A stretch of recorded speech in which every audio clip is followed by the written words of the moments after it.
सत्यनारायण भगवान की जय। श्री विष्णु भगवान की जय। श्री सत्यनारायण वध कथा पहला अध्याय।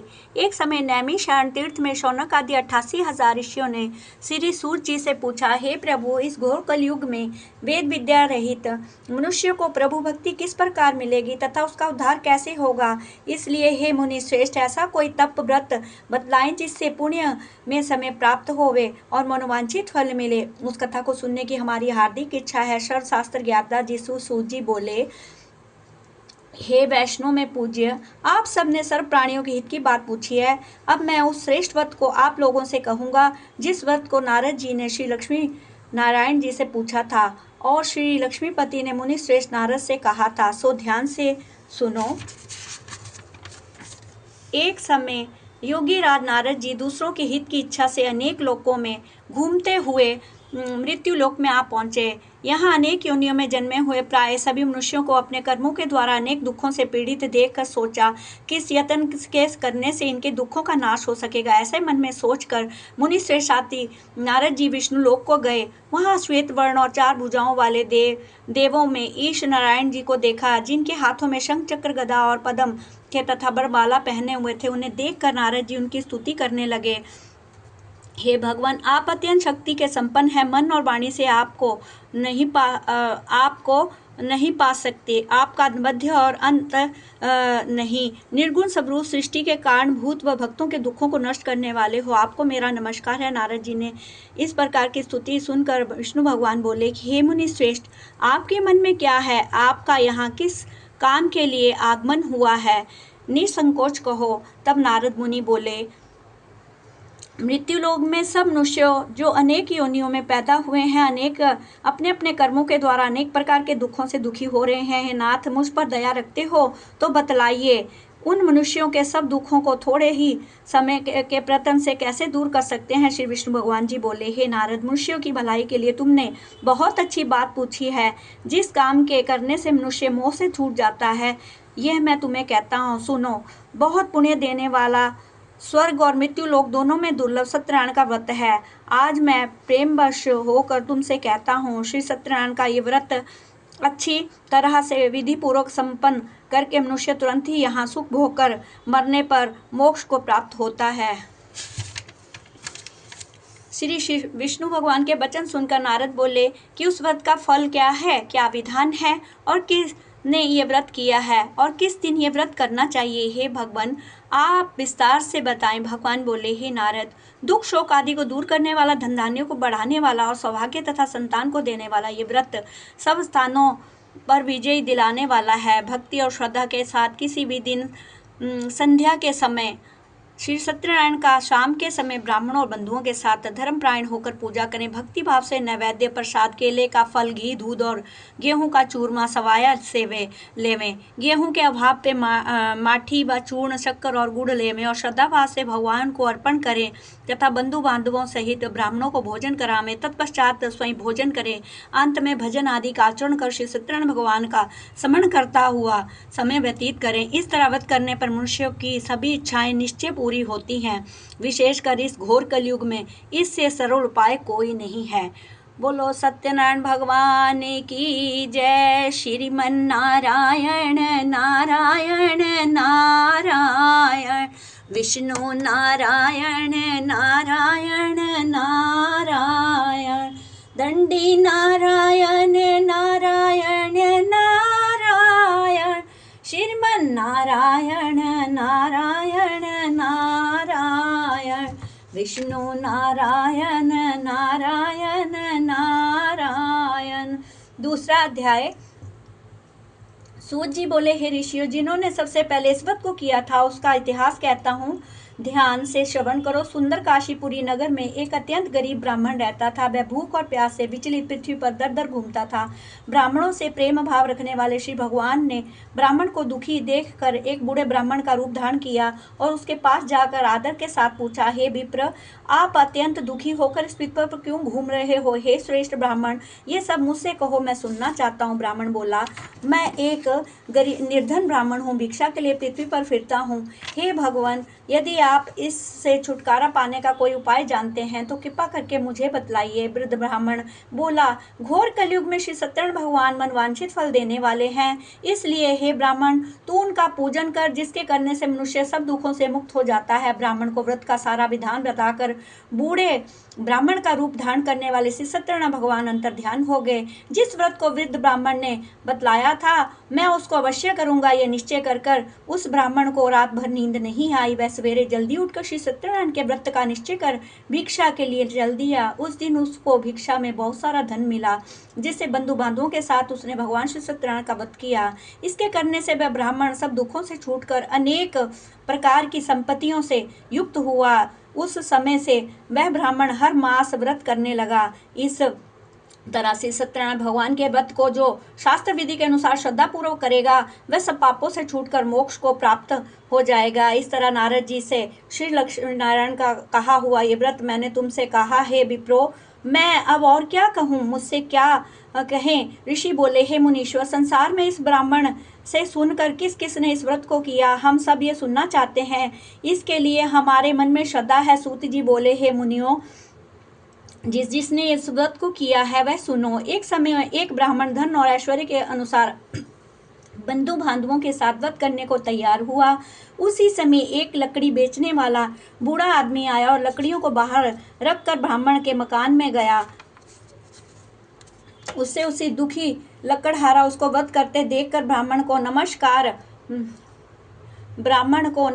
करने लगा। और क्या कर रहे हैं आप ये, इसके करने से क्या फल मिलता है, कृपा करके मुझसे कहो। ब्राह्मण ने कहा, सब मनोकामनाओं को पूर्ण करने वाला ये श्री सत्यनारायण भगवान का व्रत है, इसकी कृपा से मेरे यहाँ धन धान्य आदि की वृद्धि हुई है। ब्राह्मणों ने इस व्रत के बारे में जानकर लकड़हारा बहुत प्रसन्न हुआ। चरणामृत लेकर प्रसाद खाने के बाद अपने घर को गया। लकड़हारे ने अपने मन में इस प्रकार संकल्प किया, आज शाम में लकड़ी बेचकर जो धन मिलेगा उसी से भगवान सत्यनारायण का उत्तम व्रत करूंगा। यह मन में विचार कर बूढ़ा आदमी लकड़ियां अपने सिर पर रखकर जिस नगर में धनवान लोग रहते थे वह ऐसे नगर में गया। उस रोज वहां पर उसे उन लकड़ियों का दाम पहले दिनों से चौगुना मिला। तब वह बूढ़ा ब्राह्मण दाम लेकर और अति प्रसन्न होकर पके केले, घी, फल, शक्कर आदि, दुग्ध, दही और गेहूं का चूर्ण आदि इत्यादि सत्यनारायण भगवान के व्रत की कुल सामग्रियों को लेकर अपने घर गया। फिर उसने अपने बंधु बांधवों को बुलाकर विधि के साथ श्री भगवान का पूजन और व्रत किया। उस व्रत के प्रभाव से बूढ़ा लकड़हारा धन, पुत्र आदि से युक्त हुआ और संसार के समस्त भोग कर वैकुंठ को चला गया। श्रीमन नारायण नारायण नारायण विष्णु नारायण नारायण नारायण लक्ष्मी नारायण नारायण नारायण और श्रीमन नारायण नारायण नारायण लक्ष्मी नारायण नारायण नारायण। तृतीय अध्याय। सूत जी बोले, हे मुनि श्रेष्ठो, आप उन आगे की कथा सुनो। बहुत समय पहले उल्कामुख नाम का एक बुद्धिमान राजा था। वह सत्यवक्ता और जितेंद्रिय था। प्रतिदिन देव स्थानों पर जाता तथा गरीबों को धन देकर उनके कष्टों को दूर करता था। उसकी पत्नी कमल के समान मुख वाली और सती साध्वी थी।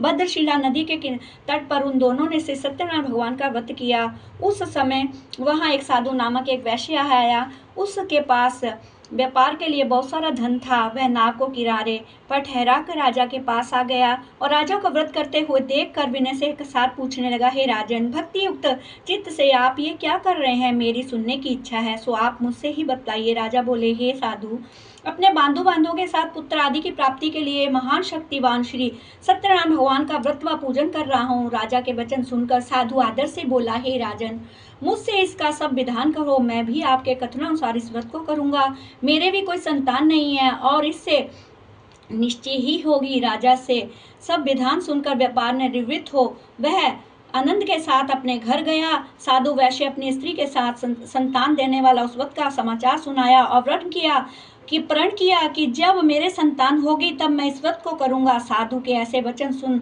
अपनी स्त्री लीलावती से कहे।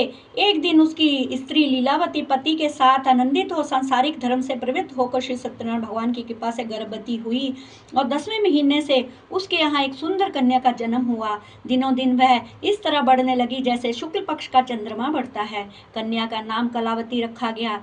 तब लीलावती के मीठे शब्दों में अपने पति से कहा कि जो आपने संकल्प किया था कि भगवान का व्रत करूंगा, अब आप उसे पूरा कीजिए। साधु बोला, हे प्रिय, इसके विवाह के प्रांत मैं इस व्रत को करूंगा। इस प्रकार अपनी पत्नी को आश्वासन देकर वह नगर को व्यापार करने चला गया। धीरे धीरे कलावती पितृगृह में दिनों दिन बढ़ने लगी।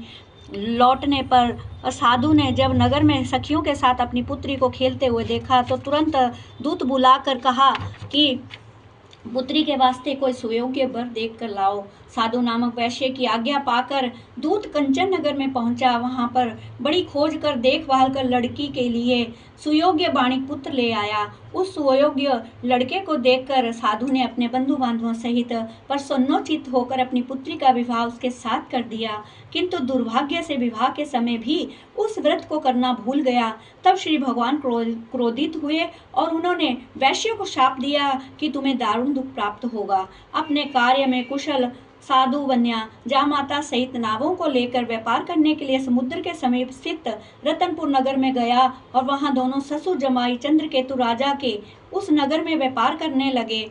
एक रोज भगवान श्री सत्यनारायण की माया से प्रेरित कोई चोर राजा का धन चुराकर भागा जा रहा था, किंतु राजा के दूतों को देखकर चोर ने घबराते हुए राजा के धन को वहीं चुपचाप रख दिया। वहां जो ससुर जमाई ठहरे थे, जब दूतों ने उस साधु वैश्य के पास राजा के धन को रखा तो वे दोनों को बांध कर ले गए और प्रसन्नता से दौड़ते हुए राजा के समीप जाकर बोले, ये दो चोर हम पकड़ कर लाए हैं, देख कर आज्ञा दें। तब राजा के बिना उनकी बात सुने ही आज्ञा दी, उनको कठिन कारावास में डाल दिया और उनका सब धन भी छीन लिया। श्री सत्यनारायण भगवान ने के शाप के द्वारा उनकी पत्नी भी घर पर बहुत दुखी हुई। घर घर धन रखा था, चोर उठाकर ले गए। शारीरिक व मानसिक पीड़ा तथा भूख प्यास से अति दुखित हो अन्न की चिंता में कलावती कन्या एक ब्राह्मण के घर गई।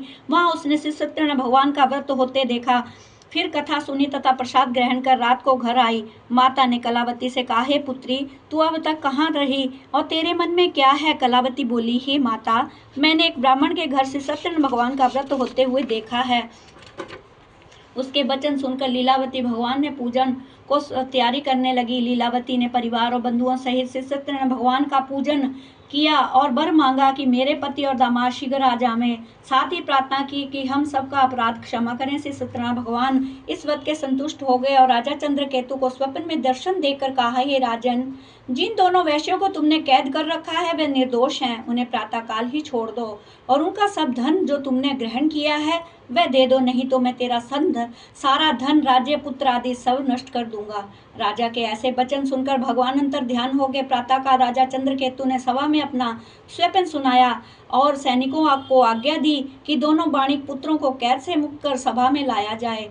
दोनों के आते ही राजा को नमस्कार किया। राजा मीठे बाणी से अपनी पत्नी को की गलती की क्षमा मांगी और उनसे कोमल बाणी में बोला, हे महानुभावों, भाग्यवश आप लोगों को ऐसा कठिन दुख प्राप्त हुआ है, अब कोई आपको भय नहीं है। ऐसा कहकर राजा ने उनको नए नए वस्त्र आभूषण पहनाए और उनका जितना धन लिया था उससे दुगना धन देकर आदर सहित विदा किया। दोनों वैश्य अपने घर को चल दिए। श्रीमन नारायण नारायण नारायण, ओ विष्णु नारायण नारायण नारायण, लक्ष्मी नारायण नारायण नारायण, ओ श्रीमन नारायण नारायण नारायण, ओ दंडी नारायण नारायण नारायण।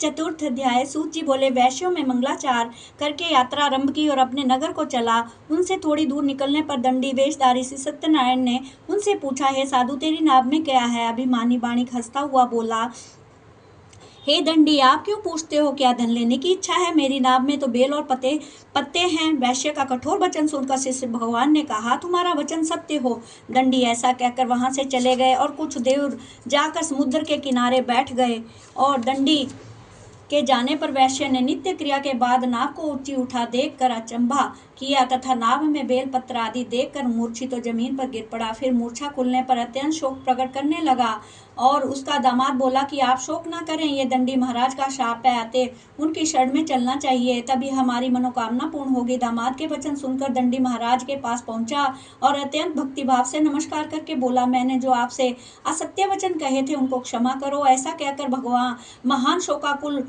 हो रोने लगे। तब दंडी भगवान बोले, हे वाणिक पुत्र, मेरी आज्ञा से बार बार तुम्हें दुख प्राप्त हुआ है, तू मेरी पूजा से विमुख हुआ है। साधु बोला, हे भगवान, आपकी माया से मोहित ब्रह्मा आदि भी आपके रूप को नहीं जानते, तब मैं अज्ञानी आपको कैसे जान सकता हूँ। आप प्रसन्न होइए, मैं सामर्थ्य के अनुसार आपकी पूजा करूंगा, मेरी रक्षा करो और पहले के समान नौका में धन भर दो। उनके भक्ति युक्त वचन सुनकर श्री सत्यनारायण भगवान हो उसकी इच्छा बर देकर अंतर ध्यान हो गए। तब उनको नाव पर आकर देखा तो नाव से परिपूर्ण धन से परिपूर्ण है। फिर वह भगवान सत्यनारायण का पूजन सब साथियों सहित अपने नगर को चला। जब वह अपने नगर के निकट पहुंचा तब उसने अपने एक दूत को घर भेजा। दूत ने साधु नामक वैश्य के घर का उसकी स्त्री को नमस्कार कर कहा, आपको पति और अपने दामाद सहित इस नगर के समीप आ गए हैं। ऐसा सुनकर साधु की स्त्री ने बड़े हर्ष के साथ सत्यदेव का पूजन कर पुत्री से कहा, मैं अपने पति के दर्शन को जाती हूँ, तू कार्य पूर्ण कर शीघ्र आ जाना। परंतु माता के ऐसे वचन सुनकर भी कलावती प्रसाद छोड़कर पति के दर्शन के लिए चली गई।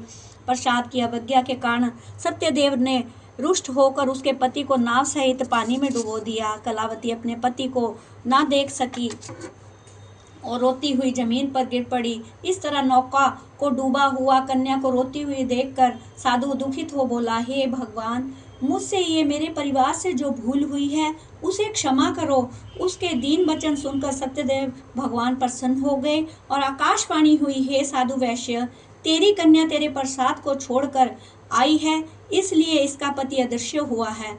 यदि वह घर जाकर प्रसाद खाकर लौटे तो इसे इसका पति अवश्य मिलेगा। ऐसी आकाशवाणी सुनकर कलावती ने घर पहुंचकर प्रसाद खाया, फिर आकर पति के दर्शन किए। तत्पश्चात साधु ने बंधु बांधवों सहित श्री सत्यनारायण भगवान जी का विधि पूर्वक पूजन किया। उस दिन से वह हर पूर्णिमा को श्री सत्यनारायण का पूजन करने लगा। फिर इस लोक का सुख भोगकर अंत में स्वर्लोक को गया। श्रीमन नारायण नारायण नारायण, भजमन नारायण नारायण नारायण, लक्ष्मी नारायण नारायण नारायण, श्रीमन नारायण नारायण नारायण।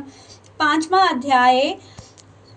सूत जी बोले, हे ऋषियों, मैं और कथा कहता हूँ, सुनो। प्रजापालन में लीन त्वंग नाम का एक राजा था। उसने भी भगवान का प्रसाद त्याग कर बहुत दुख पाया। एक समय राजा वन में जाकर वन्य पशुओं को मारकर बड़ के पेड़ के नीचे आया। वहाँ उसने ग्वालों को भक्ति भाव से बांधवों से श्री सत्यनारायण का पूजन करते देखा, परंतु राजा देखकर भी अभिमानवश वहाँ नहीं गया और ना सत्यदेव भगवान को नमस्कार ही किया। जब ग्वालों ने भगवान का प्रसाद उसके सामने रखा तो वह प्रसाद को त्याग कर अपनी सुंदर नगरी को चला। वहाँ उसने अपना सब कुछ नष्ट पाया तो वह जान गया कि ये सब भगवान सत्यदेव ने ही किया है। तब वह विश्वास कर उसी स्थान पर वापस आया और ग्वालों के समीप गया और विधि पूर्वक पूजन कर प्रसाद खाया तो श्री सत्यनारायण भगवान की कृपा से पहले से जैसा हो गया और जैसा था वैसा हो गया और दीर्घ काल से सुख भोग कर मरने पर स्वर्लोक को गया। जो मनुष्य इस परम दुर्लभ व्रत को करेगा, भगवान की कृपा से उसे धन धान्य की प्राप्ति होगी और निर्धन धनी और बंधन से मुक्त होकर निर्भय हो जाता है। संतानहीनों को संतान प्राप्ति होती है तथा सब मनोरथ पूर्ण होकर अंत में वैकुंठ धाम को जाता है। जिन्होंने पहले इस व्रत को किया था, अब उनके दूसरे जन्म की कथा कहता हूँ। वृद्ध शांतानंद ब्राह्मण ने सुदामा के रूप में जन्म लेकर मोक्ष को पाया। उल्का मुख नाम का राजा दशरथ होकर वैकुंठ को प्राप्त हुआ। साधु नाम का वैश्य ने धर्मात्मा व सत्य प्रतिज्ञा राजा मोरध्वज बनकर अपने पुत्र को आरे से चीर कर मोक्ष को प्राप्त किया। महाराजा मोरध्वज ने स्वयं मनु होकर भगवान में भक्ति युक्त हो कर्म कर मोक्ष को प्राप्त किया। लक्कड़हारा भील अपने अगले जन्म में गुह नामक निषाद हुआ, जिसने भगवान नाम के चरणों की सेवा कर मोक्ष को प्राप्त किया। बोलो विष्णु भगवान की जय, बोलो सत्यनारायण भगवान की जय। ओम जय लक्ष्मी रमणा स्वामी, जय लक्ष्मी रमणा। सत्यनारायण स्वामी, सत्यनारायण स्वामी, जन पातक हरणा। ओम जय लक्ष्मी रमणा। दूर रतन जड़ित सिंहासन, अद्भुत छवि छाजे स्वामी, अद्भुत छवि छाजे। नारद कारत निरंतर, नारद करत निरंतर, घंटा ध्वनि बाजे। ओम जय लक्ष्मी रमणा। प्रगट भये कलि कारण, दीजो दर्श दियो स्वामी, दीजो दर्श दियो।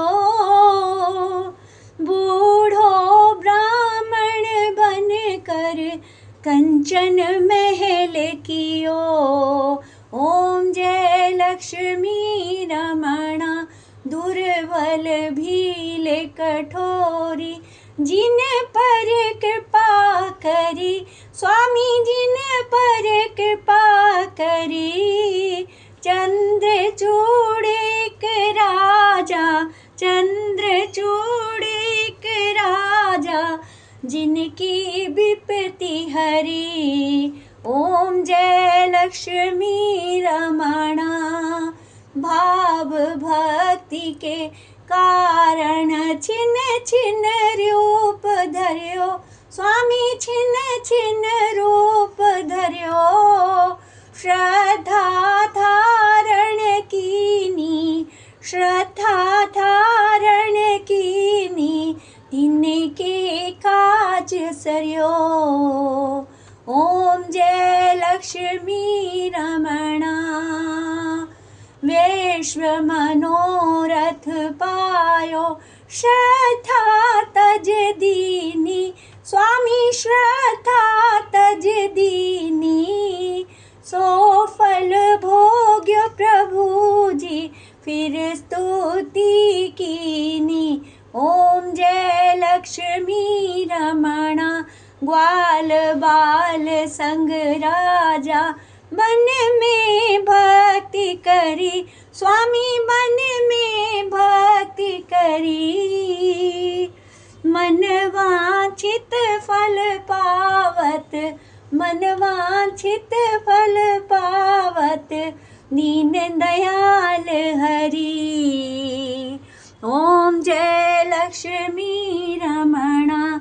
चढ़त प्रसाद समायो, कदली फल मेवा स्वामी, कदली फल मेवा। धूप दीप तुलसी से, धूप दीप तुलसी से, राजी सत्य देवा। ओम जय लक्ष्मी रमणा। सत्य नारायण जी की आरती जो कोई नर गाए स्वामी, प्रेम सहित गाए। हरि श्रद्धा सहित गावे। तन मन सुख धूप दीप तुलसी से, धूप दीप तुलसी से, राजी सत्य देवा।